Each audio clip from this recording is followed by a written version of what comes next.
Halo, selamat pagi semuanya. Ye, assalamualaikum warahmatullahi wabarakatuh. Nggih.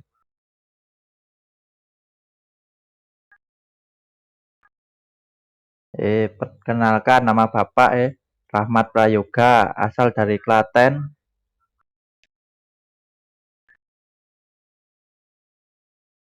Eh, Bapak di sini mahasiswa PLT nggih, yang dibimbing oleh Bu Pur.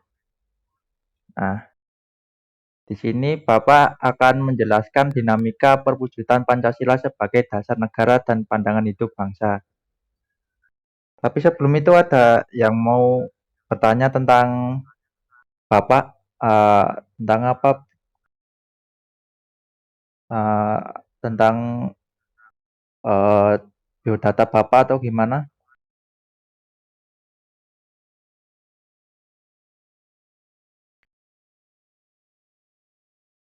Kalau tidak, kalau tidak kita masuk aja ya. Tapi sebelum masuk materi, lebih baik kita berdoa dulu kepada Tuhan Yang Maha Esa sesuai kepercayaan masing-masing ya. Berdoa mulai,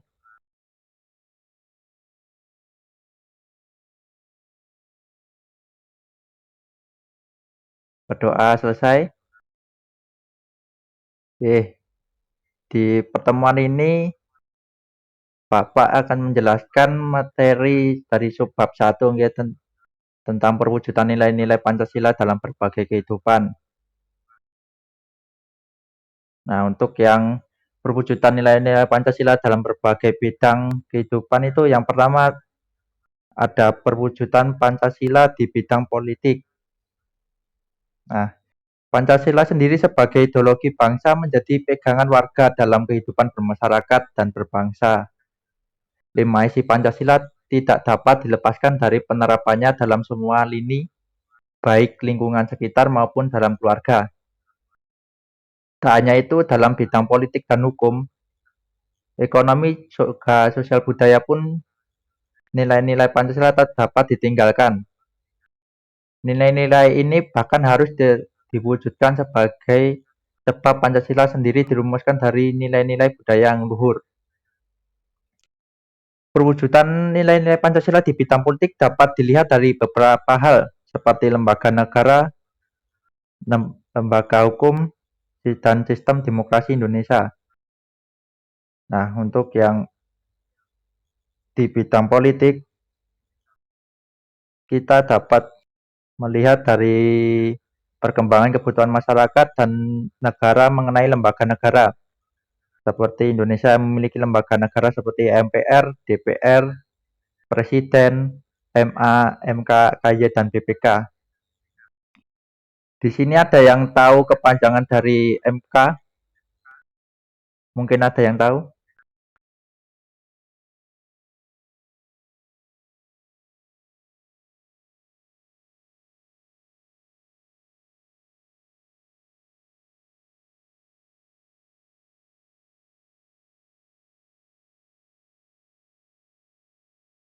Halo,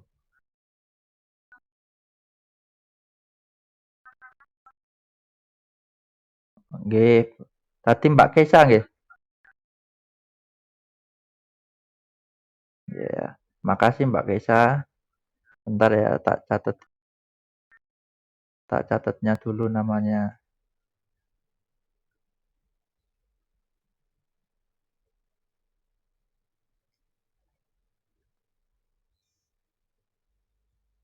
Nah, untuk yang kedua itu perwujudan nilai Pancasila dalam sistem hukum nasional.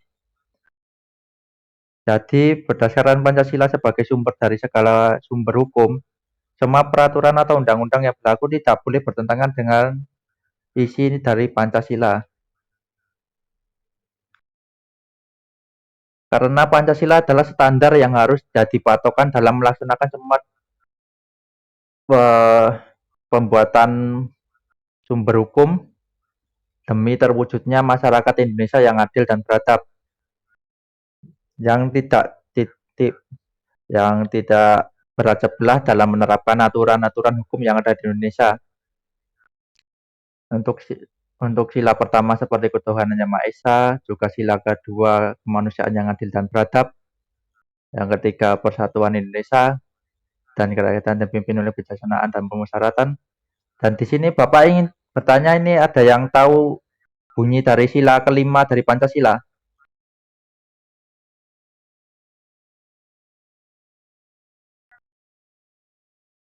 Nggih, Mbak Cici nggih. Ya, terima kasih. Tak catat dulu namanya.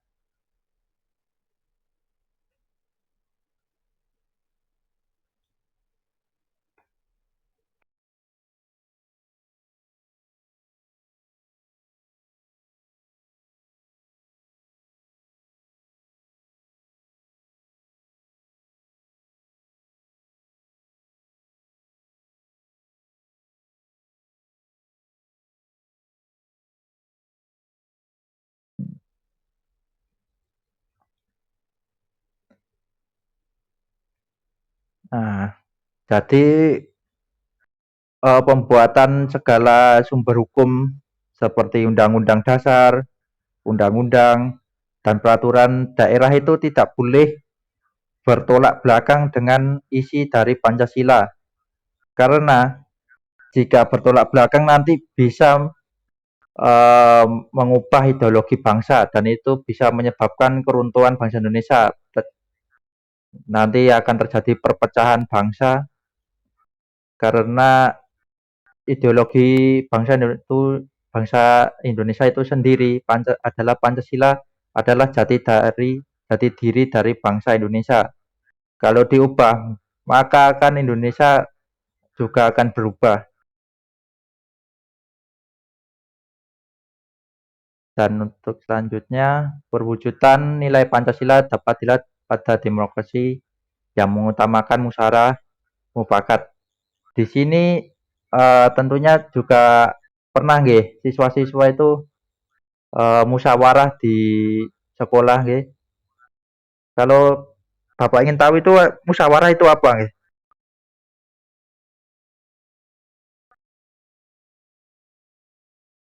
Nggih, Pak Cici lagi nggih. Ya, benar sekali, mufakat itu adalah eh, pengambilan keputusan bila ada perbedaan pendapat.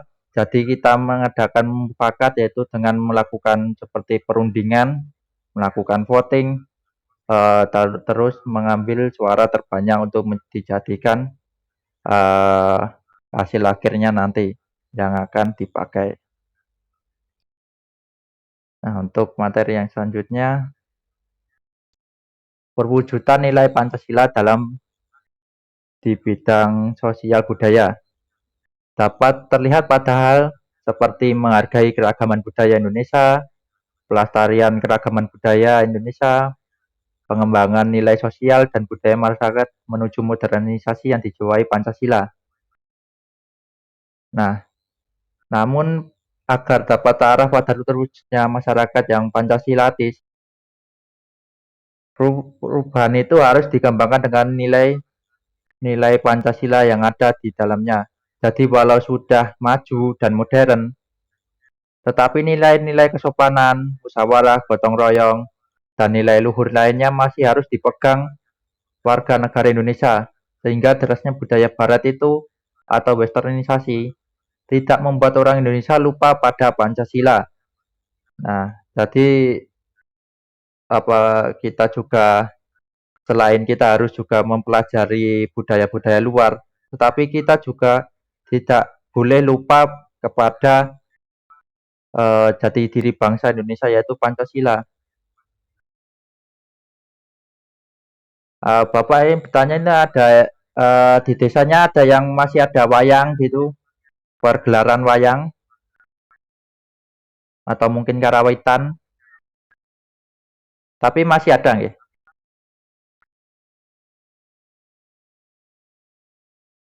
Nggih. Nggih. Mungkin ya juga eh, karena pandemi ini ya, jadi ini jarang ada yang menyelenggarakan karena tidak boleh dari pemerintah. Tapi biasanya mungkin ada ya. Itu juga salah satu upaya untuk melestarikan budaya. Di sini ada yang suka wayang, suka menonton gitu kalau ada pagelaran di daerahnya,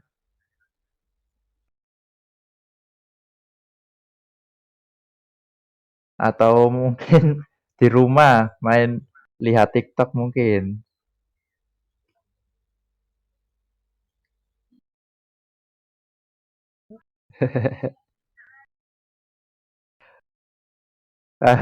Besok saya kalau ada sesekali ya, eh, kalau ada wayang di daerah terus deket itu sekali lihat wayang tuh di sana, eh, nanti bisa buat hiburan ya, sekaligus melestarikan budaya ya. Nggak harus kita setiap bulan harus mencari wayang. Kita mungkin kalau ada pagelaran di dekat kita nanti bisa melihat. Terus mungkin juga kalau masih kepo nanti juga bisa lihat di YouTube, masih banyak dalang-dalang bagus, itu masih banyak.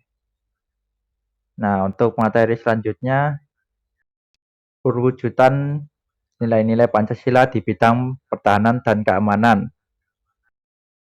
Antara lain pada Undang-Undang Negara Republik Indonesia tahun 1945 pasal 27 ayat 3 dan pasal 30 ayat 1.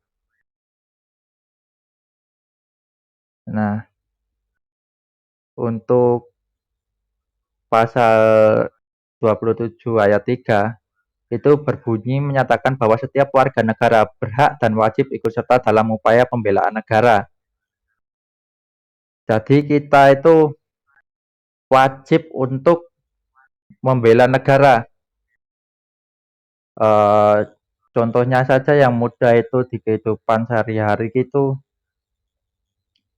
seperti kita kalian sebagai siswa itu belajar di rumah itu juga salah satu contoh pembelaan negara.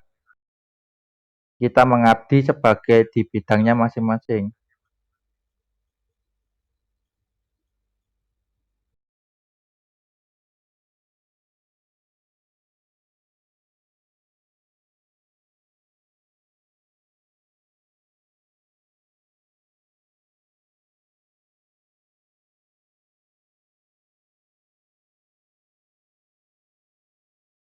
Untuk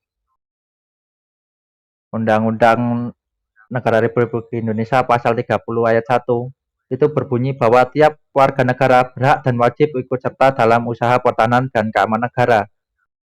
Di sini ada yang tahu contoh usaha pertahanan dan keamanan negara di kehidupan sehari-hari? Nggih, benar sekali nggih. Dari Mbak Cici lagi.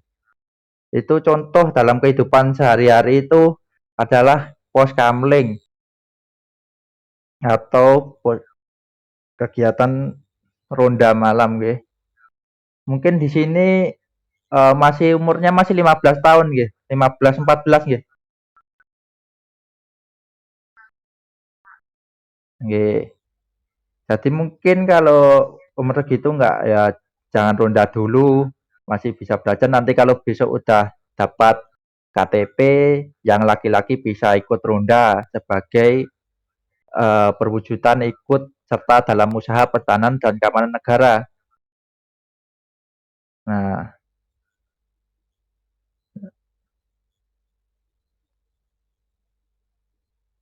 yang selanjutnya adalah perwujudan nilai-nilai Pancasila di kehidupan keluarga.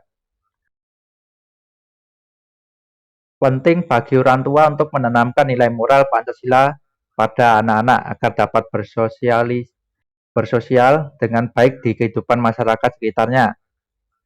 Pancasila sendiri memiliki 6 karakteristik yang bernalar kritis, kreatif, mandiri, beriman, dan bertakwa kepada Tuhan Yang Maha Esa. Misalnya dalam sila pertama, orang tua bisa mengajak anak untuk beribadah bersama serta menghargai agama lain yang berbeda dengan agamanya.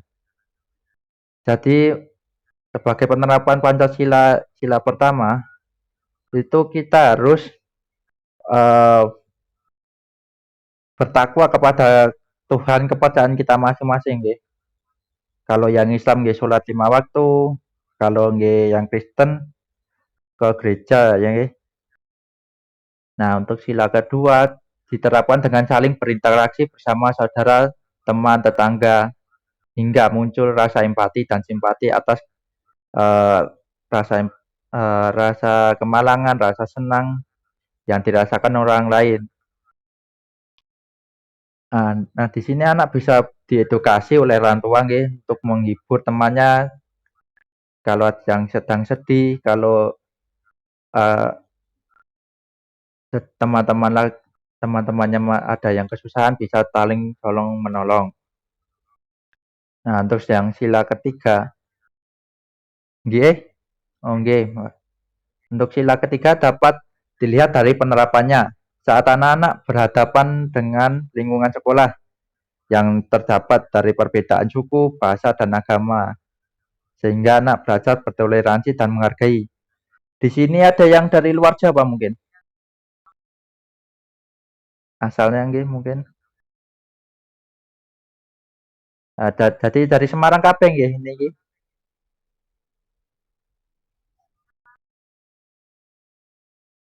Ya, mungkin besok kalau ada yang mau kuliah nggih, niku kan pasti ada yang ketemu itu dari berbagai daerah tuh pasti ketemu.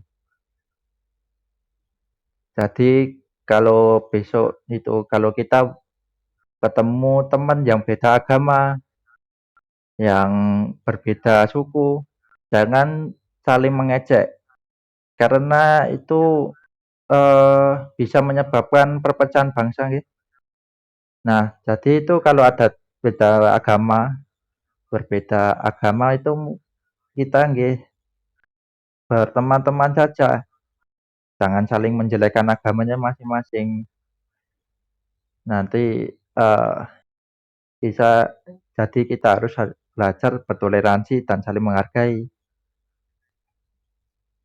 Nah, untuk yang sila keempat dapat diwujudkan dengan saling menghargai perbedaan pendapat saat berdiskusi, seperti di lingkungan keluarga, dengan teman, atau di sekolah. Nah, seperti tadi kalau di sekolah, mungkin kalau ada perbedaan pendapat, bisa kita lakukan musyawarah. Mungkin seperti contohnya musyawarah di sekolah ini tuh ada yang bisa memberikan contoh saat kegiatan apa gitu.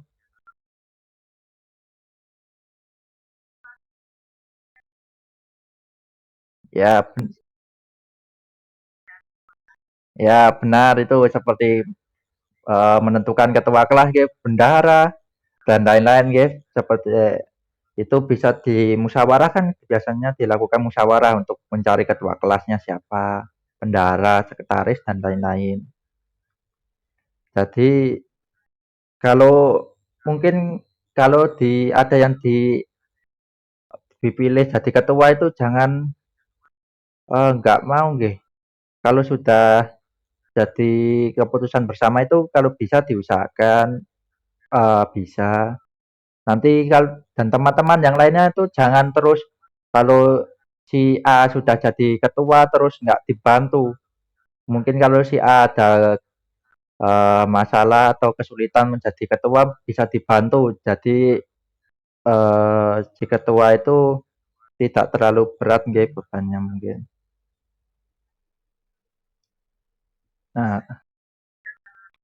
nah untuk yang sila kelima nggih adalah berbagi kepada sesama, baik itu yang tidak dikenal maupun yang dikenal. Hal itu dapat atau sebagai cara untuk mempertebal rasa keadilan sosial serta tidak membeda-bedakan siapapun. Nah, jadi mungkin kalau uh, temannya mungkin ada yang kita ajak ke kantin terus dia nggak bawa uang bisa kita sesekali eh menraktir dia nggih. Tapi ya kalau dia minta traktir terus itu harus diwaspadai itu kok minta traktir terus dia. Nah, jadi ini ya, nggih, eh, besok ini mungkin kalau pada ingin masuk ke SMA mana ini?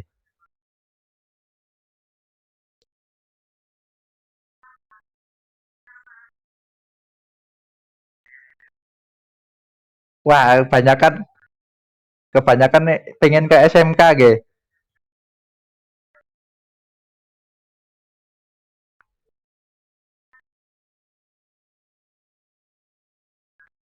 Oh, sekarang kayaknya agak rumit nih. Kalau di tempat Bapak dulu itu mungkin lebih enak nggih pasan pendaftaran sekolah.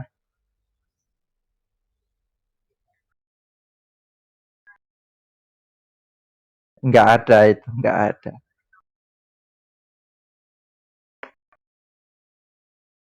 Jadi besok itu mungkin anu ya, eh itu sistemnya itu kalau di SMA favorit mungkin atau SMK favorit itu di daerahnya masih di daerah yang dekat-dekatnya mungkin diutamakan ya. Apa Bapak salah?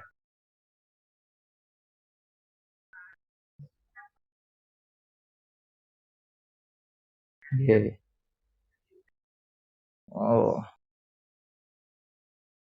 jadi itu nggih bagus-bagus. Ya ada negatifnya ada positifnya sih. Kalau positif kalau positifnya mungkin ya membantu sekolahan ya. Mungkin nanti bisa eh, bisa nanti murid-muridnya mungkin ada yang eh, kalau yang SMA nanti bisa terima ke perguruan tinggi itu bisa yang di kedinasan atau anu lebih tinggi nanti karena murid-muridnya sudah disamaratakan. Jadi yang SMA favorit-favorit dulu itu udah agak sudah sama rata. Ya. Nah, di sini ada yang ingin bertanya tentang materinya.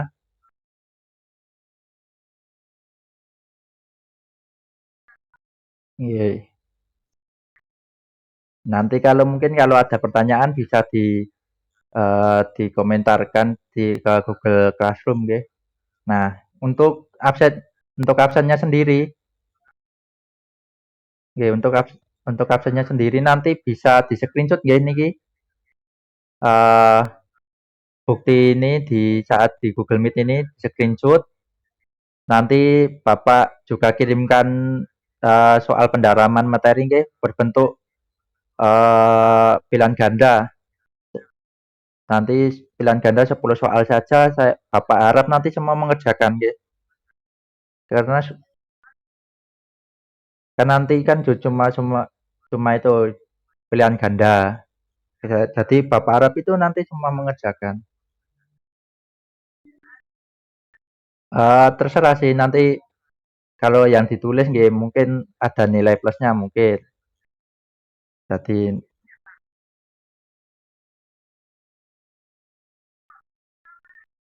ya nanti lihat dulu jawabannya tapi itu jadi nilai plus sendiri. Lah, Bapak ingin bertanya juga nanti itu ini jam selanjutnya jam berapa sih?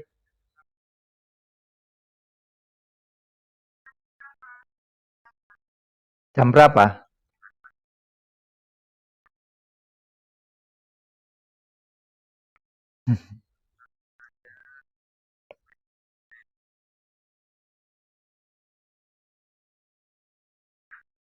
Ini untuk UN-nya kapan ini SMP ini? Ini belum tahu nih. Apa?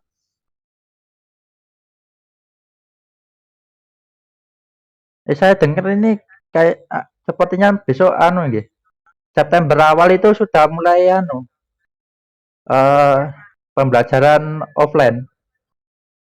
A- apa?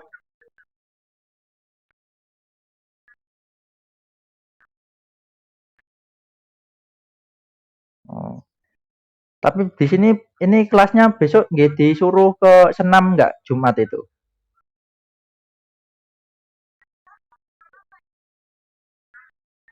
Senam ya di sekolah jenengan atau ya di SMP sebelah?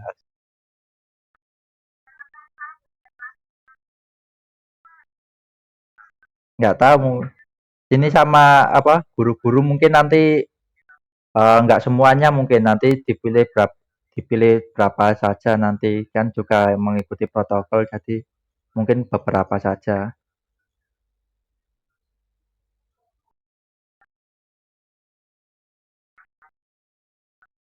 Ah, gimana?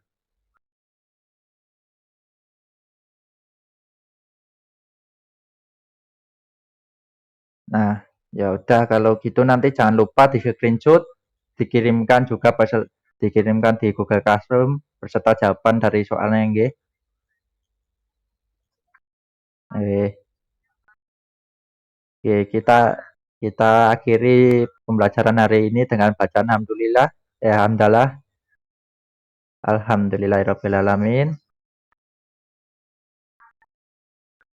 Kula tutup nggih. Terima kasih nggih semuanya nggih.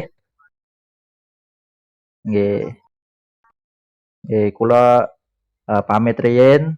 Wassalamualaikum warahmatullahi wabarakatuh. Nggih, terima kasih.